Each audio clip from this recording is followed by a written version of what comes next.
The broadcast is now starting. All attendees are in listen-only mode. Good afternoon and welcome, Marshall Reddick Investors. This is your real estate advisor, David Kling, and we have an amazing presentation for you here this afternoon as you guys are listening in on your lunch breaks on the Ultimate Retirement Plan, the Solo 401k. Today on the webinar, I'd like to introduce you guys to the president of Sense Financial Services, it's Dmitry Fomachenko. Dmitry is not only the president and founder of Sense Financial, but he's also a licensed real estate broker in California, owns multiple investment properties, and has been with the network here for a very long time. Dmitry has helped hundreds of our Marshall Reddick investors on maximizing their returns on their investments while protecting their hard-earned money.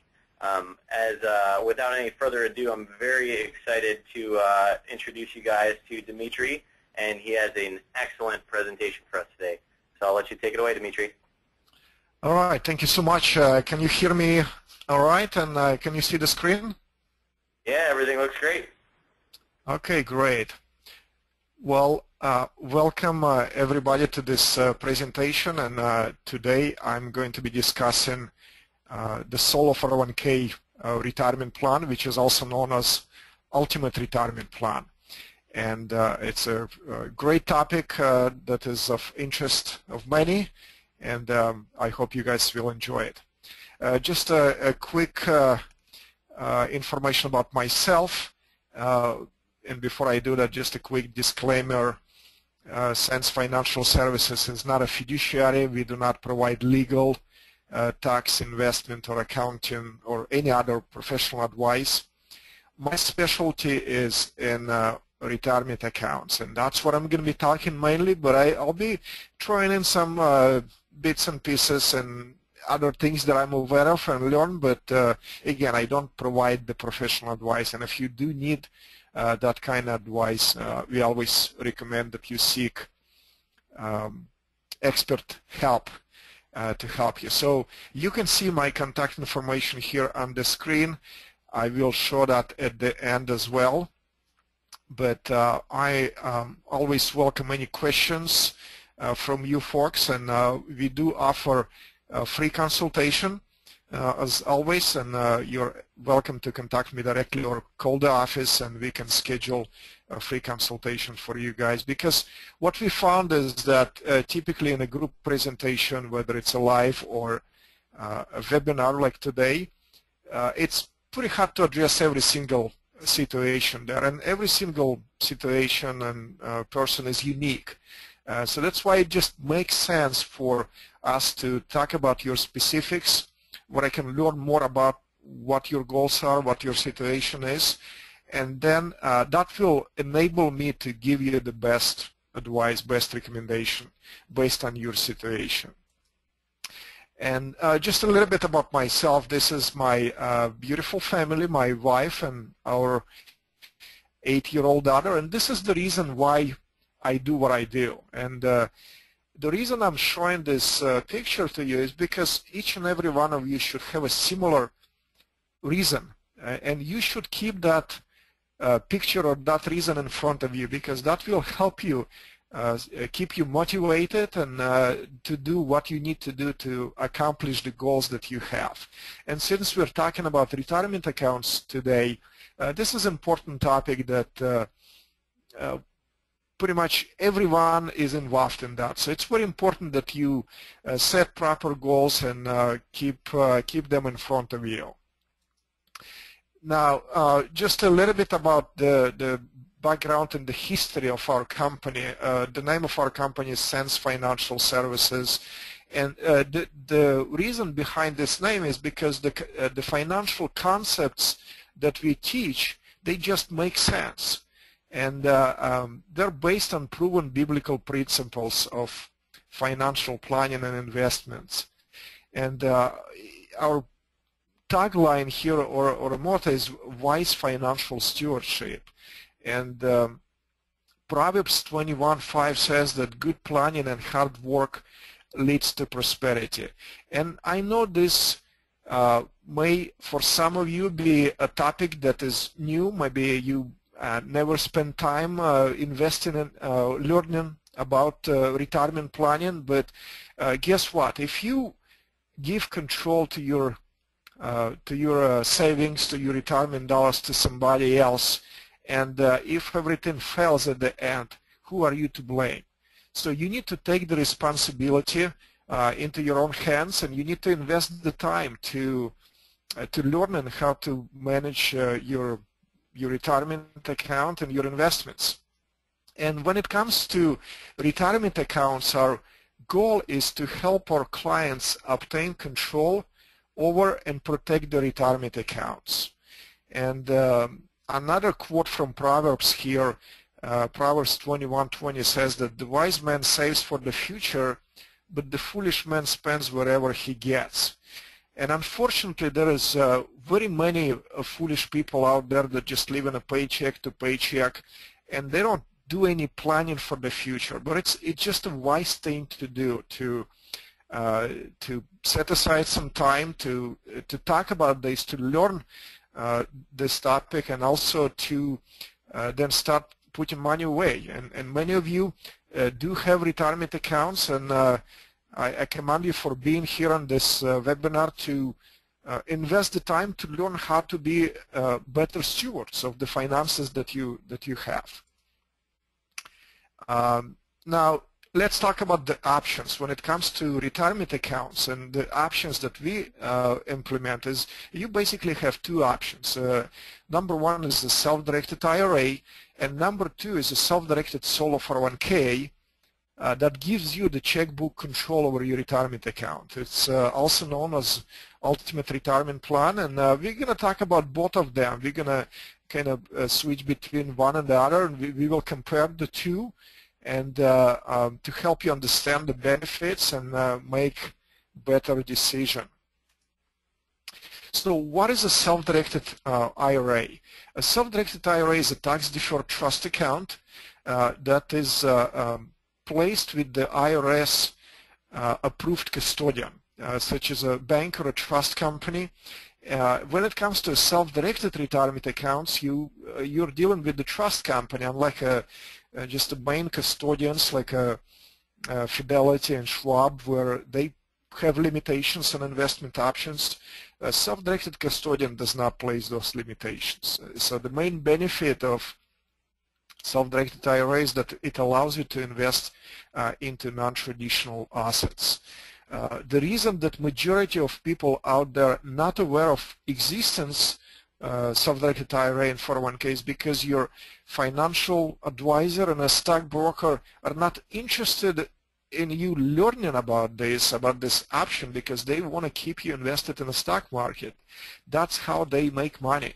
I've been in this industry myself, and I left this industry for this reason, because I just wasn't comfortable making recommendations to my clients about investments that I could not control myself, and my clients couldn't control, the stock market. Unfortunately, there is very little control you have.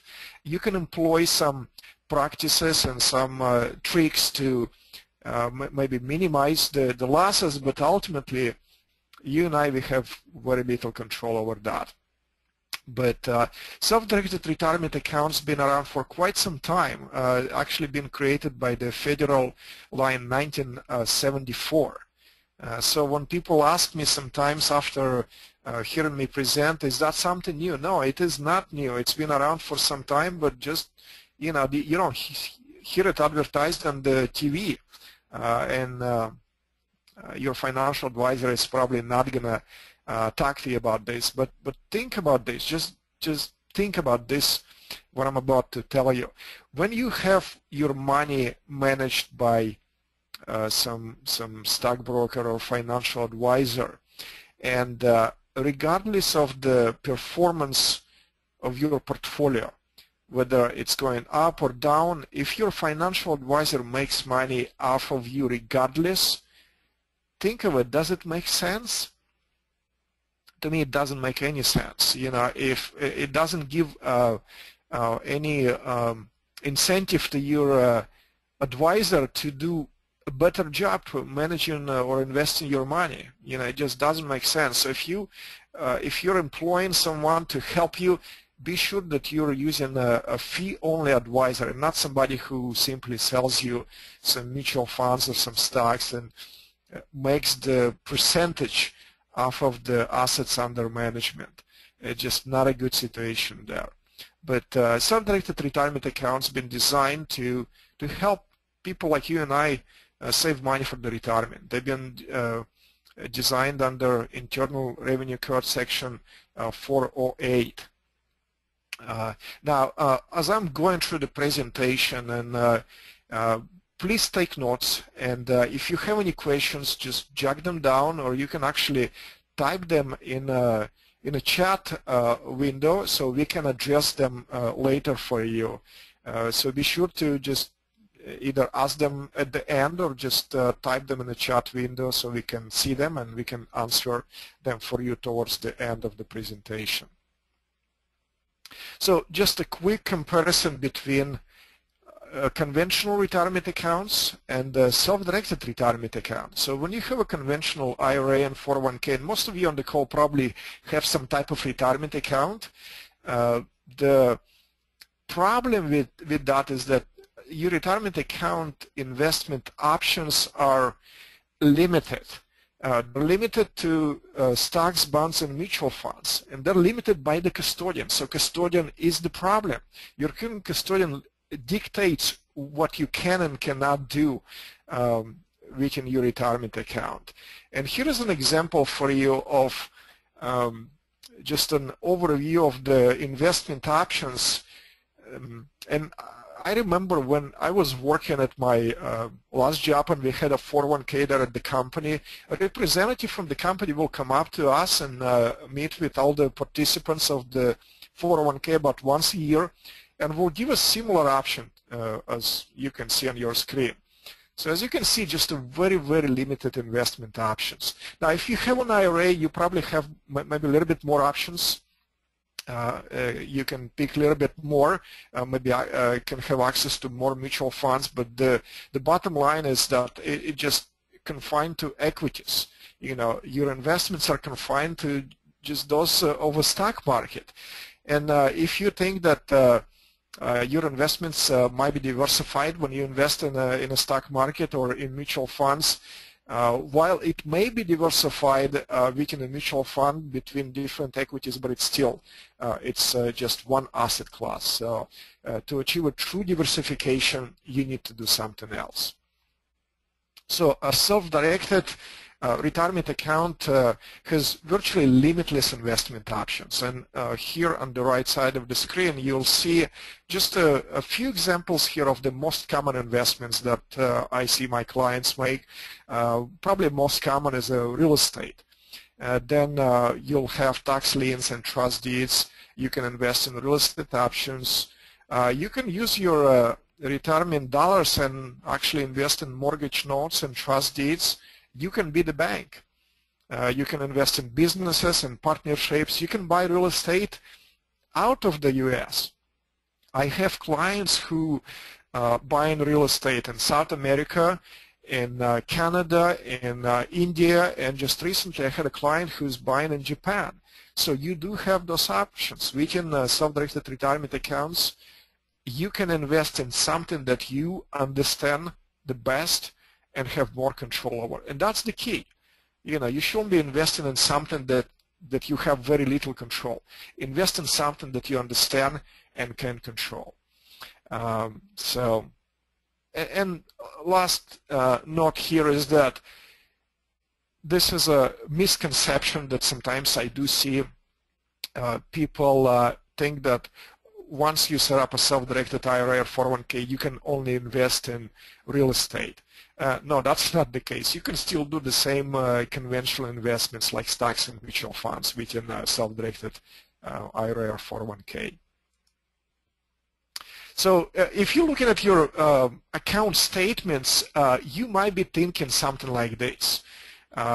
This is a cartoon that my daughter actually drew for me for this presentation, and the man says, after looking at his retirement account statement, he says, I finally decided to put something aside for our retirement, our plans to retire. So if you felt that way, there is a hope for you, and there is some options for you. Now, let me give you an example of one of our clients. I think it's going to set the stage for us. This is Jason. Jason actually lives in Florida, and he contacted us. He found us over on the web, over the internet, and he called us up. I actually spoke with him myself. And before coming to us, he had this situation. He had a couple different retirement accounts, an IRA and 401k, valued about $135,000.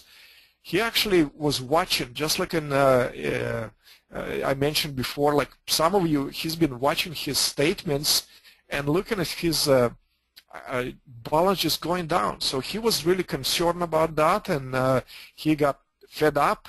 He got just frustrated, and he eventually liquidated all of his investments and just kept money in cash. Now, guess what? If you think that your money is safe, not invested anywhere, just keep it in a money market or a savings account, it's not. Your money is losing its purchasing power to inflation, because what money market account pay or a savings account pay? 0.5%, if that, and the inflation is 3, 4, 5%. So you need to make sure that you invest in your assets wisely. So he contacted us, and we had a consultation, and we set up a self-directed 401k for Jason. He was a self-employed individual and qualified for a solo 401k. And here is what we did for him. He used his retirement savings, and he invested his 401k into property. He purchased a property, so now his 401k owns this rental house. It's titled in the name of the 401k. Jason controls that, but all of the income from that property every single month going back into his 401k. So guess what? His 401k account is growing every single month comparing to before, right? And now, then he had some money that he invested with his brother. His brother started manufacturing business, and he did start successfully several businesses prior to that. So he invested with his brother. And then money that is left over, he actually invested in a real estate note. So he used his 401k as a bank. And his 401k became a bank. He lent money to somebody else. Somebody else owns the property. He doesn't actually doesn't have to deal with the tenants on this particular property. He just collects his payments. His investment is secured by real property. It's a guaranteed return and pretty low risk. So he's getting about $1,000 a month every month. So think of this and compare what we had before with what he has now. And again, it's just one example. There's many examples like that, and you can diversify as much here. It just think about this and what you have and what you can do with a self-directed retirement account. So let's talk about solo 401k. What is a solo 401k? A solo 401k is defined on Internal Revenue Code Section 401, Section K. That's where the name is from. So it's basically retirement savings trust. And a solo 401k, just as the name implies, is designed for businesses or to individual who is self-employed. That's where the name comes. So it's designed for self-employed individual or small business owner. It's when you type just your regular 401k, but it's a simplified version because it doesn't include any other employees besides the owner and perhaps his spouse. There is no there is no other compliance that needs to be done. It's applicable with the big 401k plan. It's very easy to administer. And The increased interest in these types of plans was as a result of the change in the tax law in 2002 that made all of the benefits that I'm about to share with you possible. And they're pretty amazing. They're pretty amazing. So while this plan is not new, but the way it is, it's fairly new, and still there's many people that are not aware of its existence. So let's jump and let's talk about the benefits of the solo 401k. But actually, before we do that, let's talk about the eligibility. So to be eligible for a solo 401k, there are two criteria that you need to meet. Number one, you need to have a presence of some sort of self-employment activity. And that self-employment activity can be in any type, shape, or form. And I just threw a list here just to give you an example, to give you a flavor. It can be anything. You can be a doctor, and you can be actually a doctor working for a hospital or somewhere else as a W-2, but you can also have some additional contracts. So if you receive that 1099 income, there you have it. You qualify. You can be an attorney, you can be a property manager, even if you manage your own properties. If you, many investors, I find they manage their own properties, so they can set up a property management company, and that will qualify them. You can be I know some people, they just get involved in those just so that they can use the products. They may be not really driven out there and building huge businesses, but they're just part of the network marketing business because they like the products or services. You can be an IT consultant. That's an example of one of my clients who is in IT business, works for a company, secure job, but he has some accounts on the side that he services a couple of clients. You can be a nurse. If you receive a 1099 income, you qualify. You can flip properties. You can do wholesale deals. If you're doing a trade, then you can qualify as well. If you turn into that into a business, you can be a contractor, independent consultant, and just the list goes on and on and on. So as long as you have, you can show some kind of self-employment income that is subject to self-employment tax reported on Schedule C, you qualify. And second one is absence of full-time employees. If you have a business and if you don't have full-time employees, and IRS definition is 1,000 hours or more, then it's considered full-time. Then, so if you have those two, you qualify for a solo 401k. So the bottom line is that if you have a business with full-time employees, that's pretty much the only thing that will disqualify you from participating in this plan. Because if you don't have a self-employment activity now, it can be started pretty easily.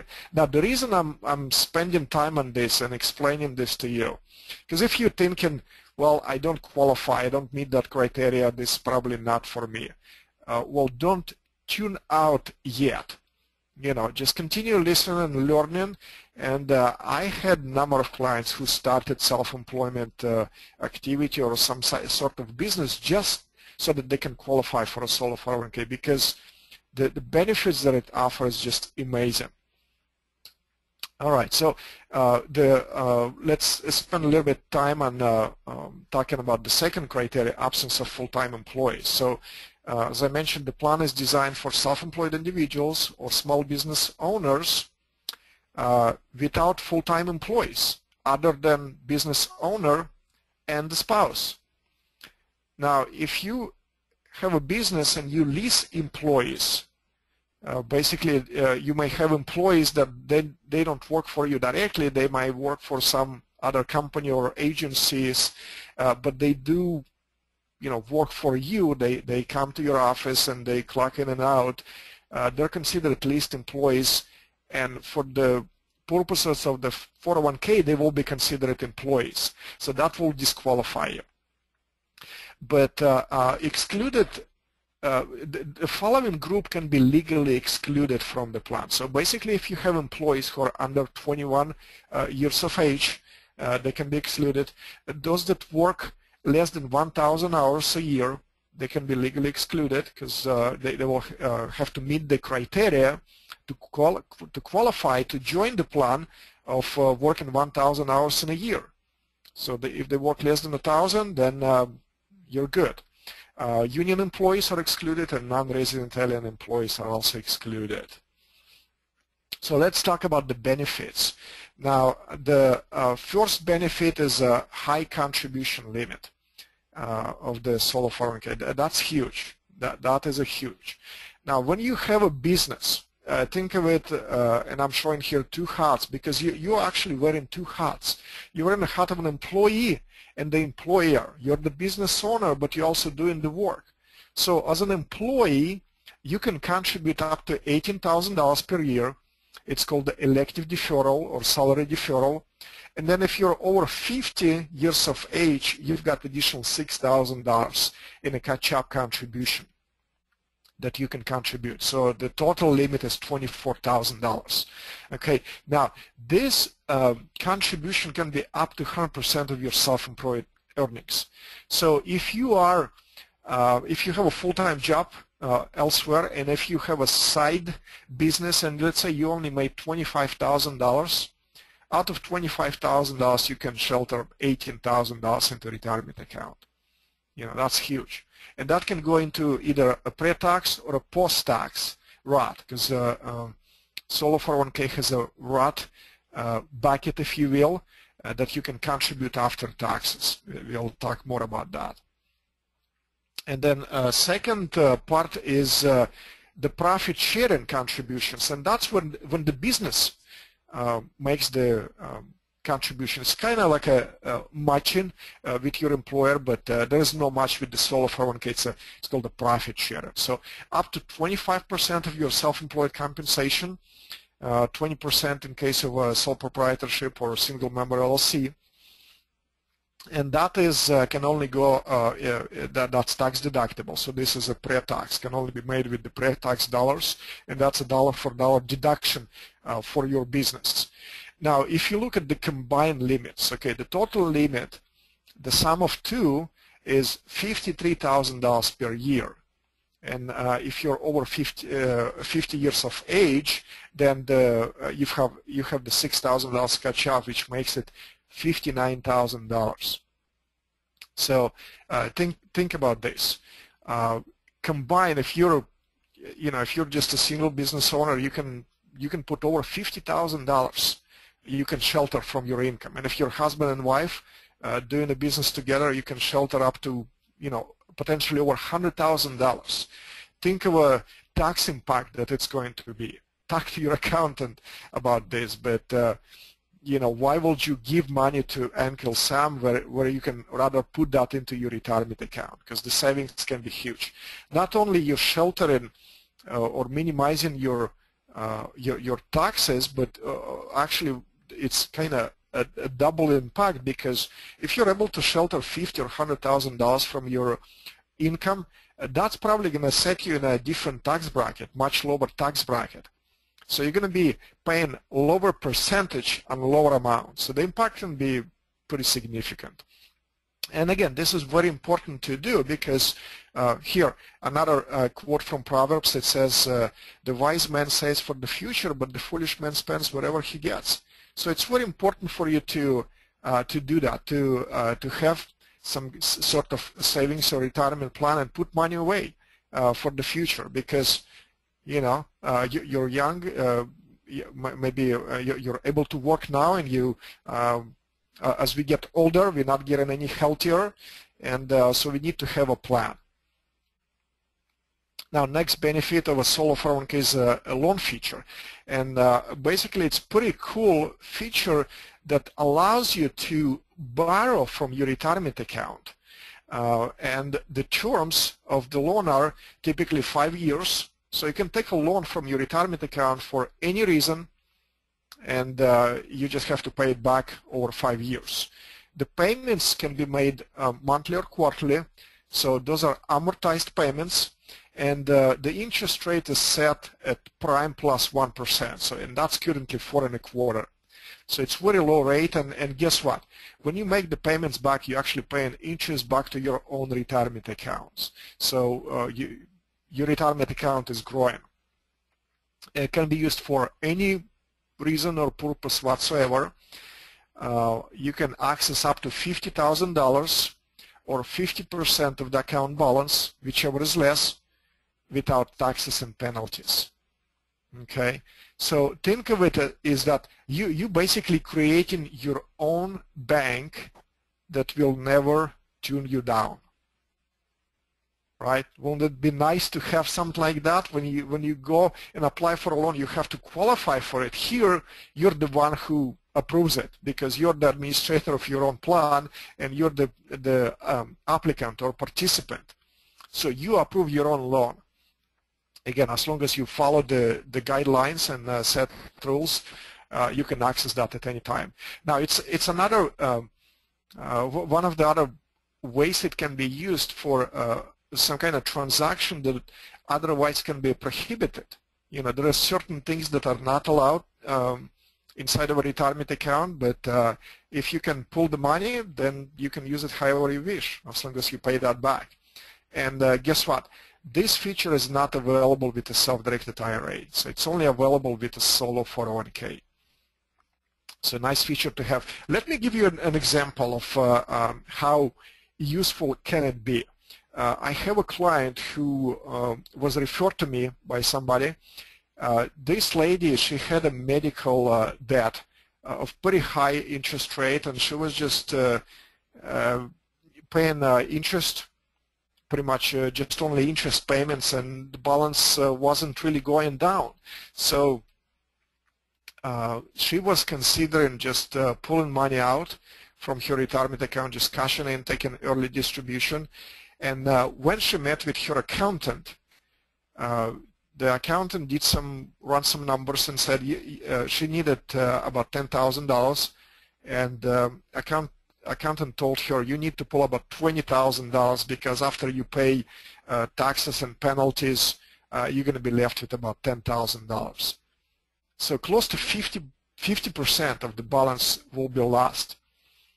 Now that's very unwise financial decision to lose 50%.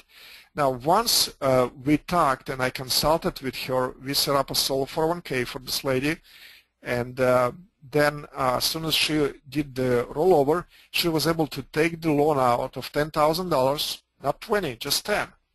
She paid the loan off of that high interest, and now she's paying it back to her own retirement account, and the $10,000 that she would have lost is now invested and working for her. So this is a great feature.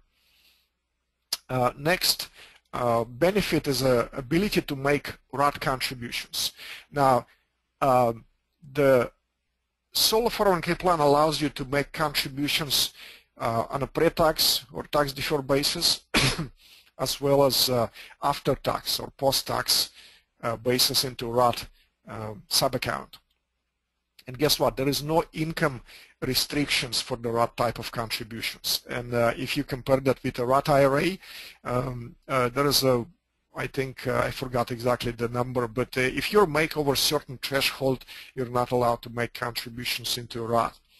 And you know, the limit on Roth contribution is $18,000, and if you're over 50, you've got additional $6,000 catch up. So up to $24,000 can go into Roth 401k each year for each spouse.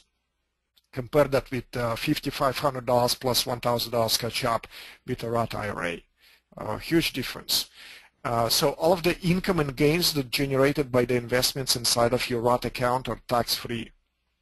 Think about this. Is there anything else or any other vehicle that you know that can produce tax-free income? I don't think so. I'm not aware of one, because Uncle Sam wants to tax us on pretty much on all the income that we get. But if you do it inside of a Roth 401k, it's tax-free when you pull it out. Now, the contributions that you make to your Roth 401k can actually be pulled out at any time. Many people are not aware of this. You can touch the earnings, but the contributions that you put into account, you can access that early. And you can also do Roth conversion. So if you do have some pre-tax retirement account, you can convert portion of that, pay the taxes on it, no penalties, just the taxes, and then continue to invest tax-free for the rest of your life. Next feature is it's very cost-effective, and it gives you checkbook control over your retirement account. Once the plan is established, you as a trustee of the plan can go to any bank, credit union, or brokerage, and you can open up an account there. You do not need a custodian. You act as a trustee of your own plan, so you eliminate custodian fees forever. You eliminate any red tape and any delays that are associated with the custodian. By serving as a trustee of your own plan, you are in control. There is no one between you and your retirement dollars. You eliminate the middleman, so you can act quickly. If you have an investment, you can immediately write the check and execute the transaction. It's very easy to operate. There is only one requirement as far as the filing, annual filing, and that only applies when your plan balance exceeds $250,000. So that's the threshold, and in this case there is a short form called 5500 Easy. It's only 2 pages. It's very easy to complete. You're required to file that annually if you're over that threshold. Otherwise, they're pretty simple to operate. Now, buying real estate is very common within self-directed retirement accounts. You need to understand that all of the income and gains generated by the investment are tax deferred, so you're not paying any taxes on the gains, and that's huge. You know, that's a power of tax deferral. I don't have a comparison here, but you know, if you're paying taxes every year in a taxable account, over the years the difference can be huge. So you will pay taxes at a future date rather than in the years the investment produces the income.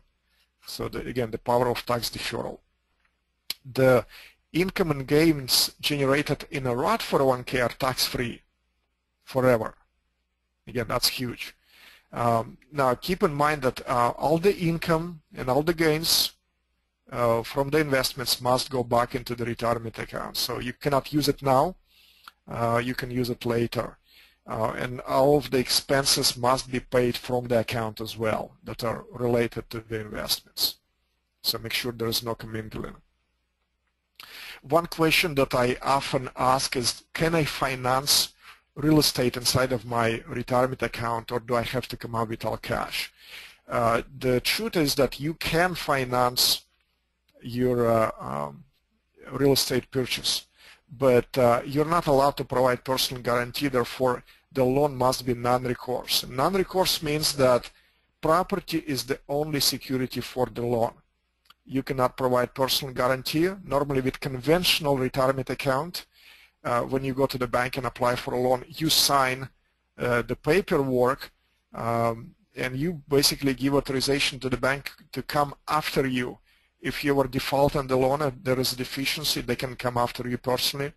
It's not allowed within a retirement account, so the lender, the only security for the lender is the property itself. Now, because of that, the risk to the lender is higher, so you will be required to put 30 to 50% down payment. Property must produce cash flow. You must have also enough cash reserves within your retirement account. About 10% of the purchase price is what the lender is looking for. And the income from the leveraged real estate will trigger UDFI, which is unrelated debt finance income tax, if you do it inside of an IRA, but not within a 401k, so there is no tax on this, it's exempt. And there is only a handful of banks that offer this type of financing that we work with. There is also private lenders that can provide non-recourse financing, but you'll end up paying more for that. So the benefit of the solo 401k that it is exempt from that unrelated debt finance income tax on leveraged real estate, and that tax is assessed at about 35%. So it is triggered by leveraged real estate inside of an IRA, but 401k is exempt from that rule. So it's very tax efficient solution for leveraged real estate inside of a retirement account. Another benefit is that you can combine multiple retirement accounts into one. So basically qualified rollovers or transfers from traditional IRA, SEP IRA, simple IRA, any type of employer-sponsored retirement accounts can be moved into solo 401k. Now here, let me make a note here, is that if you have a retirement account with the employer, such as 401k or 403b, if it's a current employer and you work in there, the chances are you're not going to be able to move them while you employ there. There are sometimes exemptions, so you can inquire about what's called the in-service distribution. Sometimes some employers do allow that while you're working there, and that's what in-service means. You are still in service, you're still working there, and they will allow you to move that, but the chances are you can't touch that while you're working there or until you reach retirement age. The Roth IRA is the only exception. The Roth IRA cannot be moved over into a solo 401k, so it's very important that you understand that. Now, and another benefit is that it gives you ability to achieve true diversification. And here's another cartoon that my daughter drew for us. Is this man and looking at the basket, and the eggs fell off and got broken, right? And the wife says, "I thought that our investments were diversified." Well, and that's what you may have currently within your retirement account. If you're just invested in equities, you don't have true diversification. But with a self-directed retirement account, you can achieve that. You can take some money, you can keep it in the stock market if you wish. You can take portion, put it in real estate. You can take portion, put it in trust deeds. You can take portion, you can buy metals if you'd like. Gold and silver just to shelter against inflation. You can invest in a business. The potential is virtually unlimited. And again, this is a wise thing to do.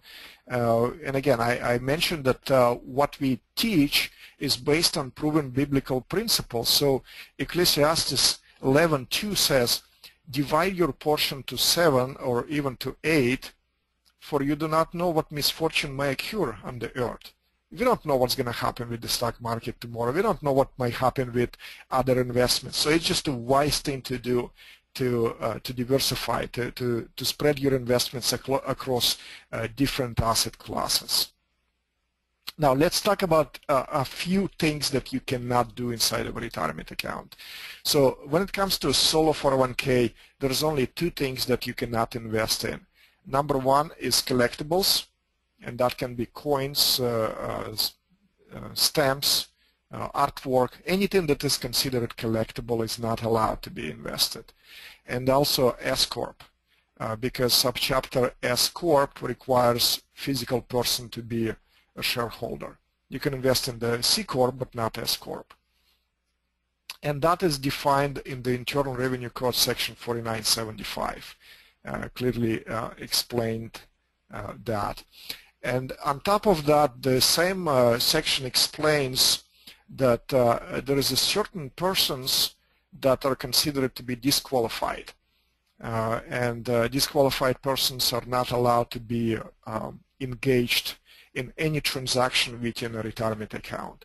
So the disqualified person is the participant of the plan and his or her spouse, any ancestors and lineal descendants, and their spouses, any entities in which disqualified person holds a controlled entity or management interest, Okay, we'll go over some examples on the next slide.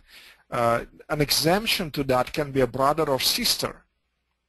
Brother or sister is not considered to be an immediate family member, or a cousin, or aunt, or uncle, friend. So basically, to make it easy for you to remember, think of it as a vertical line. So the vertical is a no-no. Your parents and grandparents, your children and grandchildren and their spouses is no. But horizontal, you can go sideways. And that's what the brother and sister and cousin and uncle are okay. So what are the prohibited transactions? The same section explains what is it that you cannot do. So basically, doing any sale, exchange, or leasing of any property between a plan and a disqualified person. Lending of money or other extension of credit between a plan and disqualified person. Remember we talked about non-recourse financing because you're not allowed to provide personal guarantee. Providing any goods, services, or facilities between a plan and disqualified person. And that's, you know, an example here will be if you buy a property within your retirement account, if you're a real estate agent, you can't act as a realtor on that particular transaction. Transfer to or used by or for the benefit of a disqualified person of the income or assets of the plan. In other words, you can't personally benefit. Your plan, your retirement account must benefit from all the investments. Act by a disqualified person who is a fiduciary, where he deals with the income or assets of the plan in his or her own interest. So basically, when you invest in retirement dollars, it must be, you cannot get any benefits from that. So it has to be arm's length transaction. And receiving any consideration for your own personal account by any disqualified person who's a fiduciary from any party dealing with the plan in connection with a transaction involving the income or assets of the plan. Again, all the transactions must be arm's length. Now let's look at some of the most common prohibited transactions. Engaging in a transaction directly or indirectly with disqualified person. Sometimes the question, not here I underline indirectly, and let me explain that. A question that I sometimes get asked is that sometimes somebody sets up the retirement account and say, well, I am a disqualified person, so I cannot sell my property to my retirement account, but can I sell it to my brother who is not a disqualified person, and then after some time my brother sells it to my retirement account? Well, the question is, the answer is going to be no, because that will be indirect prohibited transaction. If it is a prohibited in the first place, don't look for a way out. Purchase property from a disqualified person using 401k plans as a security for a loan. So you cannot pledge your 401k assets as a security for a loan. Guaranteeing a loan for your 401k plan, that's why you need to use a non-recourse financing. Loans between the 401k plan and disqualified person. Well, you can take a participant loan from the 401k, but you cannot, if you're, let's say your father wants to buy a property, you can't lend the money from your 401k for him to buy the property. If it was an unrelated person, then you can, but not in the case of a disqualified person. Also, investment in a business in which plan participant or other disqualified person already has 50% or more interest or ownership. That becomes a prohibited transaction. And then receiving any consideration for your own personal account in connection with a transaction involving the income or assets of the plan. Being compensated for any services performed for or on behalf of the solo 401k plan. I give you an example of being a realtor. cannot do that. And then commingling of funds between the plan and your personal account is not allowed. So again, there is so many things that you can invest in. You just need to understand what are the things that are prohibited and just stay away from that. Don't look for a way out. So the process of setting up the plan is quite simple. The step number one, your business adopts the plan. Step number two, your plan and trust is created. The plan will have a trust attached to it, and trust is going to be the vehicle that will hold assets of the plan. Step number three, funding of the solo 401k, and that's when you transfer funds from your existing retirement accounts, or you can make a contribution. And the good thing is that unlike an IRA, where the limit is pretty small, about $5,000–$6,000, with a 401k, if you're self-employed and you're generating good income, you can potentially put $50K into a year, or even more if you have a spouse. And then once the plan is funded, now you as a trustee of the plan have a checkbook control to make the investments. And the investment can be made as simple as just writing a check. So again, if you're thinking that way, if you only invested in the stock market, and just as this cartoon says, just going down and thinking that it reminds you of a stock market, maybe it's a time for a change. So think about this. But that concludes my presentation. Today I just want to mention that everyone on the call is entitled for a free consultation. You can actually schedule that by going directly to this link, sensefinancial.com/free-consultation. And here you can have access to my calendar. You can pick time that is available or works best for you. You can block that. It goes directly on my calendar, and we'll have time to chat about your particular situation, so I can learn more about your situation and answer your questions, and then make recommendation that is best for you. And again, here's my contact info. You're very welcome.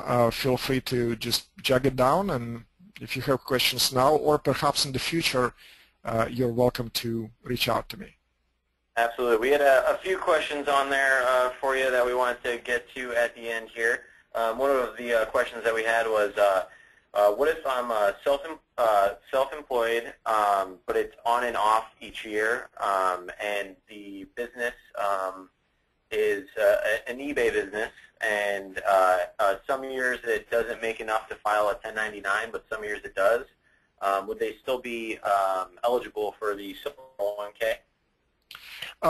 Well, good question. So, and I'll probably need to clarify that a little bit from whoever is asking that. But number one, it needs to be legitimate business, and the business may or may not generate income some years. So there might be some years that maybe you don't make an income, but it needs to be legitimate and continuous business. So it doesn't. There is no threshold how much income you need to generate, but you need to do something. You need to be active in that year. If you're selling something on eBay, I mean, if you sold a couple of things and maybe you had some expenses, so you're actually not showing the income, or you know, you have the expenses to offset that income, but you actually file in Schedule C. That is what required, because you need to have active income. If you if you have a business now and then for 3 years you're not doing any business, then you probably need to shut down the plan. So the key is you need to have an active business, not necessarily show income every year, but it needs to be active business. Okay, very good. We have a few others coming in here. What if I have an existing loan against my 401k that I would like to roll over? Good question. Now, most 401k plans that are out there, they will not allow you to transfer or roll over with the existing loan. So if you, again, you'll have to inquire within your plan or from your plan administrator or HR. So if it's a current employer, the chances most likely you're not going to be able to touch that regardless. Now, if it's a past employer 401k and you have outstanding loan, you need to ask them if they do allow you to take or to move it with the existing loan. Now, again, the chances are most likely it's going to be no. So if you do decide to roll over and there is an outstanding loan, then that's going to be treated as a distribution, the outstanding loan. But there is a way to still do that, and I have some of my clients have done it. So if you have outstanding loan, you need to pay that off. You need to just find some money for a short term, so you can actually pay off that loan. Then you can do the rollover into a solo 401k, and then you can take a brand new loan from your solo 401k and then pay off that short-term loan that you borrow somebody for. It can be just a couple of weeks, maybe 2, 3, 4 weeks at the max. You need to pay off that loan, transfer the money into solo 401k, get a new loan, and then pay back the temporary loan that you got. Okay, very good. And then we have another one here on what happens to the solo 401k after retirement and the closure of the original business? Well, if you're no longer maintaining the business, then you will have to shut down the plan within 12 months. So then you have option of moving that over into an IRA. Gotcha. And then the last one we had on here is in a solo 401k, can I buy gold and take possession of the gold? Well, that's a good question. The possession of the gold personally is a questionable thing, and you may be considered that you're actually receiving personal benefits. The best thing to do is either use a third-party depository. So to answer part number one, you definitely can buy physical metals with that as long as they're not collectibles. Okay, so you can do that. And the best thing to do is either use a third-party depository to store that, or maybe a safe deposit bank or box at the bank to keep your gold in there. Gotcha. Awesome. Well, that wraps it up for our questions here. We really appreciate you coming on here, Dimitri, and sharing this information with everyone. And I definitely think it was very beneficial. And once again, guys, if you guys want to reach out to Dimitri, his contact info is right there on the screen for you guys. And if you have any other follow-up questions as well, I'd be happy to go through that with you and get you connected with Dimitri as well. But thanks again, Dimitri. Great presentation, and definitely looking forward to any other questions that anyone has. But thank you for coming on, and we'll see you soon. Thanks for having me. All right, Dimitri, have a good one.